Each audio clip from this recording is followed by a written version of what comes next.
আমরা অনেক সময় ধনী হওয়ার থেকে ধনী দেখানোটা বেটার মনে করি, যার কারণে দিন শেষে আমাদের পকেট থাকে ফাঁকা।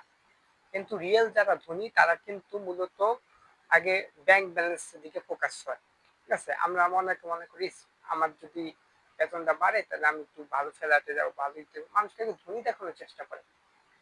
কিন্তু যারা রিয়েল ধনী তারা কিন্তু বিনিয়োগ করে, বিনিয়োগের টাকা দিয়ে এরপরে তার শখের জিনিস পূরণ করে, তারপরে তার বাকি বিষয়গুলো পূরণ করে। এবং ধনীরা সবসময় দেখবেন সাধারণভাবে চলাফেরা করে। ঠিক আছে, আমরা অনেকে হয়তো মনে করি ধনীরা অনেক বেশি কি করে, আপনি করে বেশি ভাবে চলাফেরা করে, একটু লাইফ স্টাইল মেনটেন। তো ধনীরা লাইফ স্টাইল মেনটেন করে কখন, যখন তাদের সম্পত্তি অনেক হয়ে যায়। কিন্তু মধ্যবিত্তরা মনে করে আগে লাইফ স্টাইল মেনটেন, এরপরে ধনী হওয়া বিষয়। আসলে বিষয়টা কিন্তু তা না।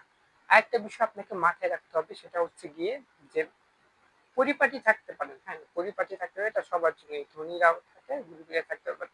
পরিপাটি থাকতে হবে, অতিরিক্ত দামি ড্রেস আপ, দামি শপিং, এই বিষয়গুলো আমাদের এড়িয়ে চলতে হবে। তাহলে দেখা গেছে যে এখান থেকে আমরা এগিয়ে যেতে পারবো।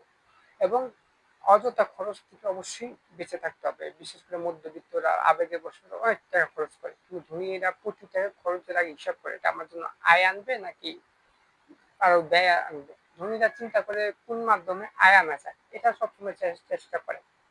কিন্তু মধ্যবিত্তরা কি করে, যে মনে করে যে আগে ব্যয় করে নিই, আয় তো পরে হবে। আসলে এই বিষয়গুলো মূলত আমাদের জন্য খুবই মারাত্মকজনক। এ কারণে দেখবেন একদল মধ্যবিত্ত তারা কিন্তু সহজে ধনী হতে পারে না, চাইলেও ধনী হতে পারে না। কারণ কি?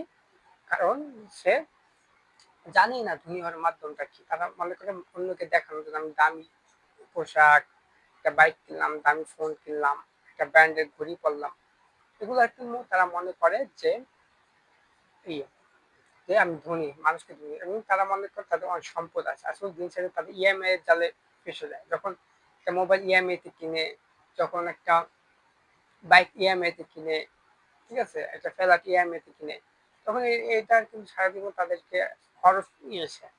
এবং ধনীরা কি করে, প্রতিটা বিষয়কে সে কিভাবে অ্যাসেটে রূপান্তর করা যায় এই বিষয়ে চিন্তা ভাবনা করতে থাকে। তাই ধনীদের মতো চিন্তা ভাবনা করুন যে কিভাবে কোন দিক থেকে আমার টাকাটাকে আয় আসবে, আমি যে আমার শখটা পূরণ করবো, এটা এখন কি আমার জন্য দরকার কিনা, এটা দেখতে হবে।